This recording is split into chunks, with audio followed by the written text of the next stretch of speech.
Hola, ¿qué tal? Yo soy Alberto Schneider y este es el espacio de opinión y análisis de la 4TV. En esta ocasión voy a comentar temas en torno a la participación de nuestra presidenta, la doctora Claudia Sheinbaum, en el G20, en particular por su referencia a la disminución del gasto militar para destinarlo a un programa como Sembrando Vida, que es la propuesta establecida. Y básicamente, más que comentar en sí mismo la propuesta de la doctora, voy a hablar sobre el contexto en general en el cual esta iniciativa se inscribe para dimensionar el impacto, no solo en términos económicos. La doctora Claudia Sheinbaum habló del incremento de los presupuestos militares hasta cifras exorbitantes, y la propuesta es que se destine el 1% del gasto militar en el mundo, que equivaldría a 24,000 millones de dólares, para lanzar un programa tipo Sembrando Vida a nivel mundial. Su comparación fue únicamente en términos de recursos destinados al gasto militar en comparación con los gastos sociales o a la alimentación o a la salud. Aquí, más que abundar en esos datos en particular, más bien abordaré desde la perspectiva del impacto económico y ecológico de los conflictos armados y de la dimensión de los conflictos armados actualmente en el mundo, ¿no? La atención en general del mundo entero está puesta en Palestina, está puesta en Ucrania y en menor medida en algunos países de África. Sin embargo, en este momento existen alrededor de un poco más de 50 conflictos armados en diferentes, digamos, grados de severidad o de gravedad en los conflictos, ¿no? Entonces, un poco sobre eso, el costo ecológico, el costo humano que han traído los conflictos o que traen consigo los conflictos armados de todo tipo que actualmente se registran en el mundo. El mayor número de conflictos armados graves desde la Segunda Guerra Mundial y probablemente la mayor cantidad de pérdidas de vidas desde la Segunda Guerra Mundial. Entonces, bueno, el mundo vive actualmente una reconfiguración del poder global. La hegemonía norteamericana se desmorona y con ello su capacidad de modelar al mundo de acuerdo con sus intereses. El ascenso chino y la fortaleza rusa, integrando un polo geopolítico que traspasa el hemisferio occidental, el grupo BRICS, ha abierto el camino hacia la multipolaridad. En esta reconfiguración existen varios frentes de confrontación abiertos, expresados en más de 50 conflictos armados en el mundo. Los principales frentes de guerra, como lo comenté, son África, obviamente Ucrania y Palestina, y principalmente, bueno, en África, por ejemplo, tenemos las guerras anticoloniales en el norte africano, en el Sahel africano, básicamente Mali, Burkina Faso, Níger, Chad y otros países que se han desvinculado de sus antiguos entes colonialistas, principalmente Francia. En todo el mundo, las maquinarias de guerra crecen a costa de la calidad de vida de sus sociedades, mientras los gobiernos de las naciones occidentales más poderosas no dejan de hablar de cambio climático y pretenden imponer políticas contra la agricultura y la ganadería, por ejemplo, ¿no?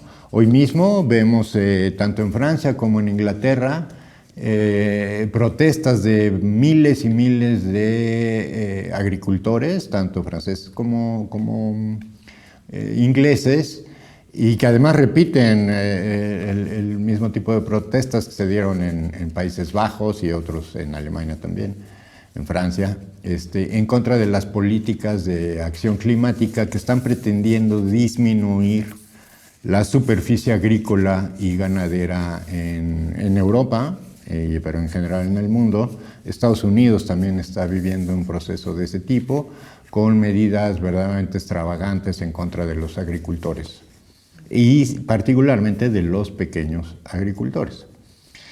Entonces, no dejan de hablar de cambio climático, por no mencionar el objetivo del Foro Económico Mundial, que implica, y así lo dicen con toda claridad, sin ningún ambaje, reducir la población del mundo como solución al cambio climático, cuyo discurso ha estado basado en falacias y culpables a modo que no tocan el centro neurálgico de la contaminación de la atmósfera, del agua y de los suelos. Las grandes iniciativas de acción climática, como lo vemos en el COP16, COP25, COP28, todas las reuniones climáticas del mundo.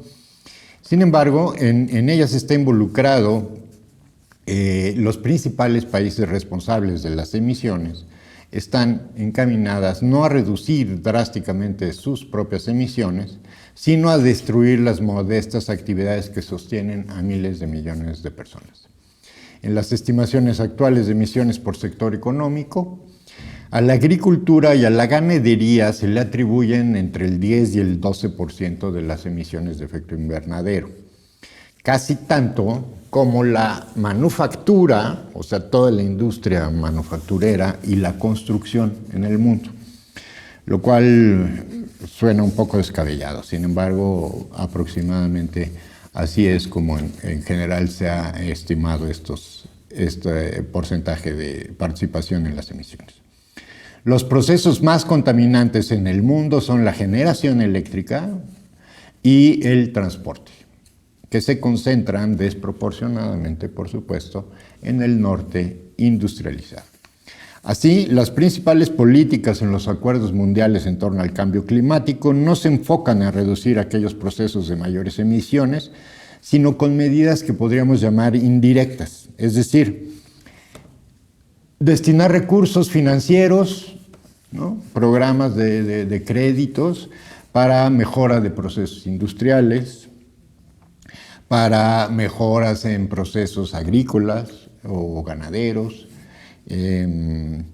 pero digamos no se ataca de fondo la sustitución de procesos contaminantes, ¿no? Solamente se trata de ir mejorando poco a poco algunos procesos en los cuales se pueda hacer alguna mejoría, ¿no? Lo vimos en México, por ejemplo, ¿no? En este modelo neoliberal, ¿no? El CONACYT financió con 200 millones de pesos a General Motors, porque General Motors iba a introducir una pequeña mejora en la eficiencia de sus motores, en la combustión de sus motores. Entonces el CONACYT tuvo a bien financiarle a General Motors una mejora industrial para que mejore un poquito la eficiencia de sus motores. Entonces ese es el tipo de iniciativas y medidas que se toman y se promueven desde el centro hegemónico para reducir las acciones, la contaminación, la emisión de gases de efecto invernadero.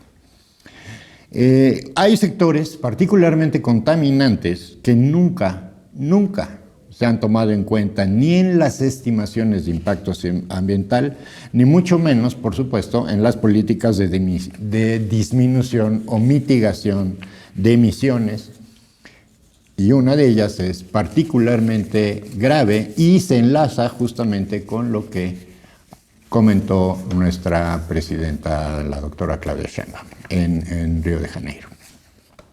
Se trata de los ejércitos del mundo cuyas operaciones cotidianas emiten una enorme cantidad de gases de efecto invernadero. Organizaciones dedicadas a analizar el impacto ambiental de las actividades militares reconocen la falta de información adecuada, pero de manera indirecta se han podido hacer algunas estimaciones de manera tal que se calcula que aproximadamente entre el 5.5 y el 6% del total de las emisiones de gases de efecto invernadero en el mundo las producen los ejércitos en sus actividades cotidianas, no de las guerras, sin incluir guerras, bombardeos y demás, sino simplemente en sus propias actividades cotidianas. Los ejércitos del mundo contribuyen alrededor del 5 o 6% de la emisión de gases de efecto invernadero. Ahora bien, de aquí podremos desprender otras cuestiones.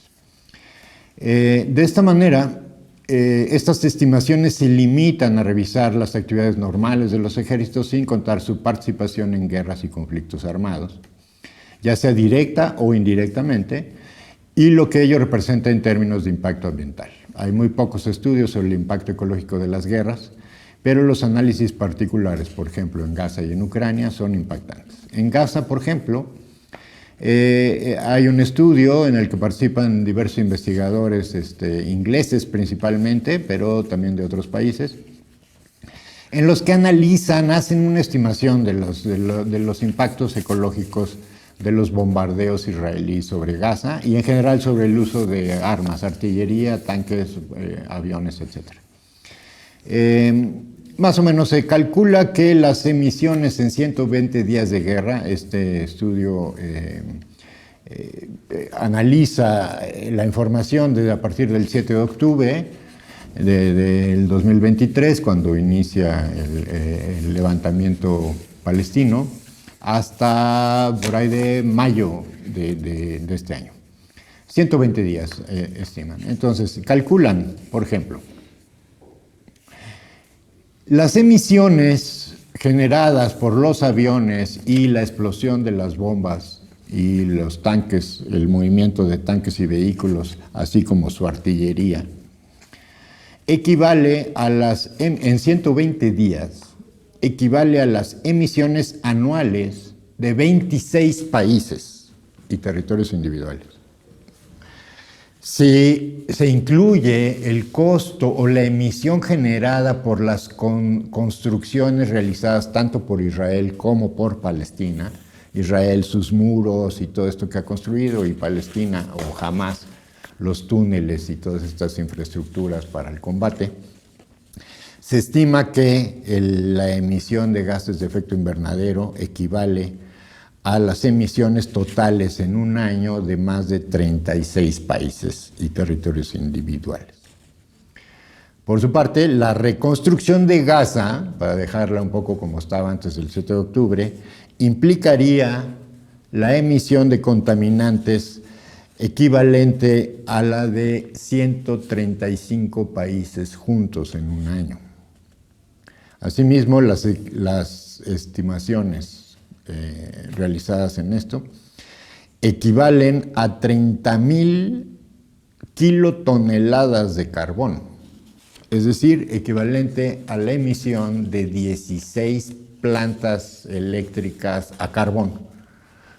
Consideramos, por ejemplo, Alemania tiene 50 plantas de carbón y es su principal fuente de generación. Los alemanes se dieron un balazo en el pie al cancelar su generación atómica y prácticamente regresaron a la edad de piedra a quemar carbón. Entonces, en Gaza simplemente se han emitido gases de efecto invernadero equivalentes a 18 plantas de carbón, de energía eléctrica de carbón, como las que funcionan, por ejemplo, en Alemania. Así, las estimaciones realizadas toman en cuenta no solo el antes y el después, sino el impacto del uso de vehículos militares y de aviones, así como las emisiones que produce el estallido de las bombas arrojadas sobre estos. Y si bien se basan en un cálculo muy corto, demasiado conservador, digamos, si se compara con las estimaciones de la destrucción realizada por Israel en Palestina y realizadas por la Corte Internacional de Justicia, los datos son extremadamente graves. En este escenario podemos dar una idea de lo que representaría la guerra en Ucrania, por ejemplo, ¿no? Donde ya no es un solo ejército que bombardea a civiles, ¿no? Si no, son dos ejércitos, quizás dos de los ejércitos mayormente armados del mundo, en una lucha que ya lleva 2 años, un poco más de 2 años, y el nivel de uso de misiles y bombas en Ucrania ha sido aproximadamente 100 veces mayor que lo que ha sucedido en Gaza o sea, en Palestina, ¿no? Entonces, podemos imaginar el impacto ecológico que ha tenido la guerra de Ucrania. En mi siguiente colaboración abundaré con algunos datos más precisos que he ido pudiendo encontrar al respecto. Sin embargo, aquí, como es un tema más general, me seguiré con otros asuntos. Entonces, resulta que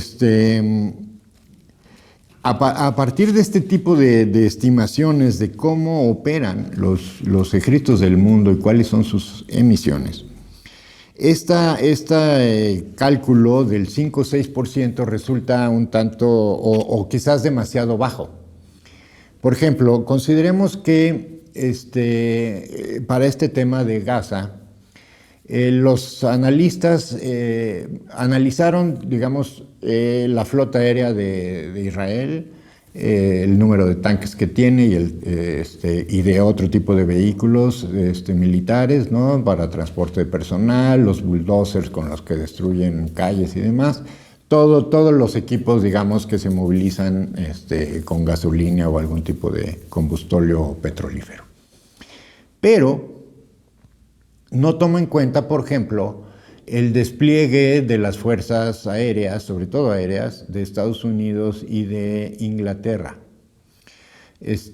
Inglaterra participa de manera directa, no en los bombardeos, pero sí en la vigilancia de la territorial con sus aviones de vigilancia y supervisión. Inglaterra solito ha realizado hasta el momento, a partir del 7 de octubre, más de 12,000 vuelos de suministro de armas y víveres y demás al ejército israelí. Más de 14,000 vuelos de supervisión y vigilancia aérea y cerca de 30,000 vuelos para movilización de personal y de gente, ¿no? Entonces es impresionante la cantidad de vuelos y de movimientos que está realizando el ejército inglés en Palestina, nada más, ¿no? Probablemente por número de vuelos realizados son más los vuelos que ha realizado el ejército inglés, nada más para la vigilancia y la recopilación de datos para identificar blancos de los bombardeos. Probablemente Inglaterra haya tenido más tiempo sus aviones en el aire que el propio Israel. A ellos sumémosle los aviones norteamericanos. Cuando menos se estima en Estados Unidos que un bombardero B-52 produce en una sola misión internacional, como son las que está llevando a cabo en este momento, las mismas emisiones que produce un conductor promedio norteamericano en 100 años. Un solo avión B-52 con una misión internacional que vuela desde Estados Unidos hasta Medio Oriente emite los mismos gases de efecto invernadero que un conductor norteamericano en 100 años. Tomemos en cuenta que en este momento y en cualquier día de la semana y cualquier mes del año, tenemos aproximadamente 80 B-52 volando en algún lugar del mundo, ¿no? Estados Unidos tiene desplegados, como todos sabemos, 800 bases militares, desde las cuales se movilizan cotidianamente cientos de aviones y vehículos a motor que generan emisiones de efecto invernadero. Es decir, probablemente el solo ejército de Estados Unidos, sin participar directamente en ningún bombardeo, ninguna guerra, estaría emitiendo más o menos el 5 o 6% de todas las emisiones de efecto invernadero en el mundo. Ahora, si le sumamos todas aquellas emisiones generadas por la explosión misma de las bombas, de las armas, etcétera, la movilización de vehículos, ¿no? Podremos tener más o menos una estimación de cómo la guerra no solo está comiendo presupuestos del mundo, ¿no? Porque efectivamente, como dijo nuestra presidenta, el mundo está gastando 240,000 millones de dólares al año en armas, y sin embargo, cada vez aumenta más las personas que no tienen acceso a una alimentación básica, ya no digamos una alimentación sana o suficiente. Entonces, no solo están deteriorando, digamos, las condiciones de vida de sus propias sociedades, ¿no? Lo vemos en Inglaterra, lo vemos en Estados Unidos, lo vemos en Alemania, sino además están afectando gravemente al resto del mundo con la explosión del armamentismo. Por ejemplo, tan simple, en Alemania tenemos una de las mayores tasas en su historia de quiebra de empresas.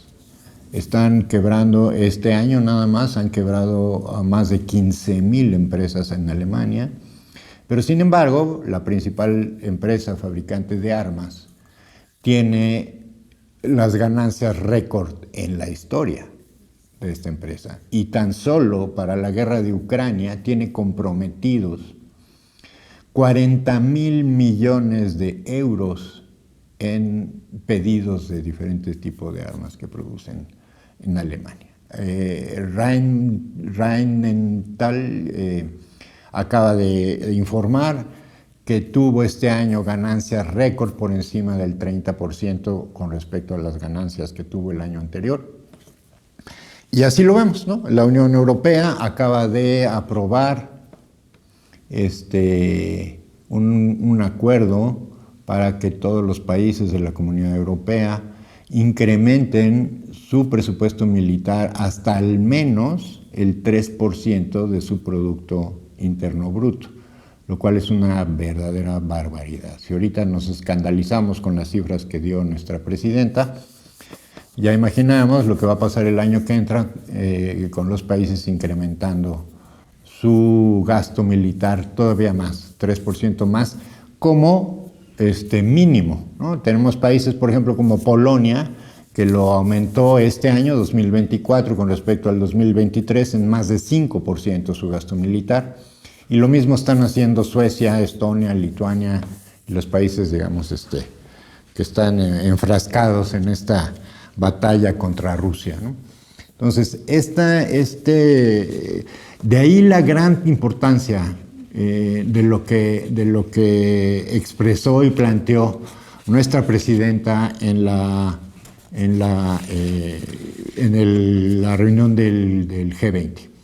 Finalmente, como lo promovió el presidente brasileño Lula da Silva, se tenía, digamos, la intención de que el G20 fuera una reunión en la cual se planteara el problema del hambre en el mundo, ¿no?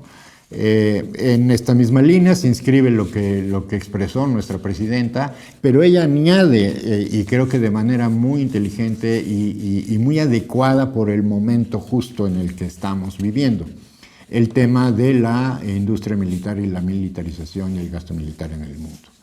Ella no menciona directamente una vinculación entre guerra y ecocidio, pero sin embargo, con los datos que comento en esta participación, vemos que finalmente la guerra en sí misma es un ecocidio, no nada más es un crimen de lesa humanidad contra las personas, sino es un crimen contra los ecosistemas del mundo y la garantía de supervivencia en nuestros países. Tengamos en cuenta entonces, por ejemplo, de nuevo voy un poco a las cifras, De acuerdo con el Instituto Internacional para la Economía y la Paz, que publica el Índice Global de Paz en el Mundo, lo publicó en junio de 24, tenemos que, de acuerdo con ellos, y en función de la manera en cómo clasifican el tipo de conflictos armados, establecen que 97 países en el mundo, entre 2023 y 2024, deterioraron sus condiciones de paz y se acercan a conflictos armados. Las cifras que dan ellos, que son muy bajas desde mi punto de vista y tomando en cuenta la publicación de The Lancet, esta revista médica internacional, estiman 162,000 muertos en Gaza en 2023. 92 países están actualmente involucrados en conflictos más allá de sus fronteras, más que en cualquier otro momento desde la creación del índice de paz. El impacto económico global de la violencia aumentó a 19.1 billones de dólares en 2003, que eso representa el 13.5% del PIB mundial. Es decir, simplemente el impacto económico de la guerra en sí, por las personas muertas, por las personas heridas, por las personas que quedan con algún tipo de discapacidad permanente, en fin, todo ese impacto económico está representando en 2023 el 13.5% del PIB mundial, nada más. 110 millones, esto es de acuerdo con Actur, 110 millones de personas son refugiados o desplazados debido a conflictos violentos. 16 países actualmente albergan en su seno más de 500,000 de refugiados de esos otros países que están expulsando personas de su territorio. Los 3 países con mayor número de desplazados externos en el mundo son Siria, Afganistán y Ucrania. Recordemos que Ucrania en el año 2000 tenía 52 millones de habitantes. En el año 2023 ya tiene únicamente 37 millones de habitantes, es decir, 15 millones de habitantes menos de 2000 para acá. Por supuesto, la mayor parte de esa pérdida poblacional es por la emigración, ¿no? Prácticamente la emigración comienza en Ucrania a partir del año 2000, ¿no? sobre todo 2001, sobre todo cuando inician las crisis económicas graves y severas en Ucrania. Se exacerba a partir del 2014, cuando se da el golpe de Estado. Nada más entre 2014 y 2015 abandonan Ucrania alrededor de 5.9 millones de ucranianos, ¿no? La mayor parte de ellos huye a Rusia. Y así, de entonces para acá, Ucrania ha perdido 17 millones de habitantes, ¿no? Un poco más. Entonces, esos son el tipo de impactos que las guerras traen consigo y que ninguna medida de acción climática va a tener mayor repercusión si no se toman en cuenta el impacto de las actividades militares en la emisión de gases de efecto invernadero, que todo indica que pueden estar muy por encima de lo que se le atribuye a la ganadería y la agricultura, que cuando menos en los países centrales o en los países hegemónicos del norte rico, están combatiendo ahora sí que el punto más flaco de todo el problema, que es la agricultura y la ganadería. Todos lo podemos ver hoy mismo, cualquiera puede abrir las noticias hoy en Inglaterra o en Francia y vemos cómo están las protestas de los agricultores que están siendo obligados a suspender sus actividades agrícolas, a cancelar y a vender sus tierras, o por ejemplo como en Inglaterra, que hicieron una medida verdaderamente draconiana, infame, y fue ponerle un impuesto altísimo a la herencia de las tierras agrícolas. Entonces, cualquier campesino ya no le va a poder heredar a sus hijos, o su hijo, su hija, la tierra que ha labrado durante años, si no paga un impuesto verdaderamente brutal. Eso desató la ira de los campesinos ingleses y están ahorita marchando por toda Inglaterra en contra de este tipo de medidas que supuestamente son para combatir el cambio climático. Y volvemos al punto.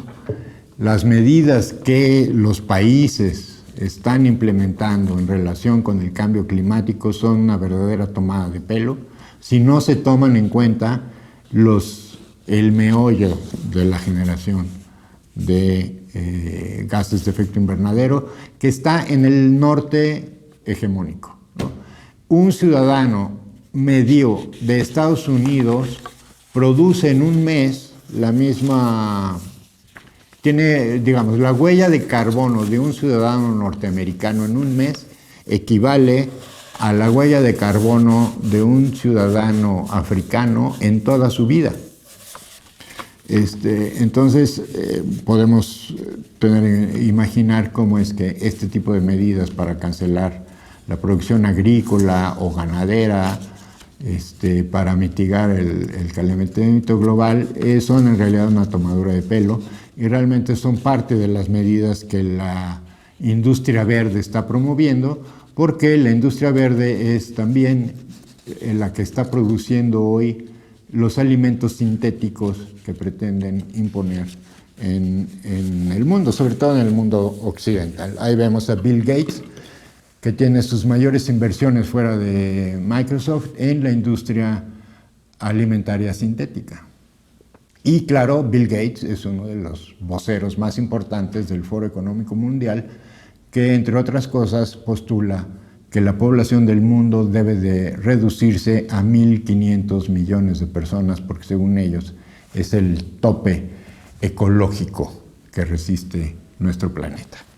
Entonces, las palabras de nuestra presidenta, doctora Claudia Sheinbaum, en la cumbre de Río, representan justo, fue la única que puso el dedo en la llaga, mencionando el tema del gasto militar y del impacto de este gasto en el mundo de nuestros días. Eso es todo por hoy. Muchas gracias y buenos días.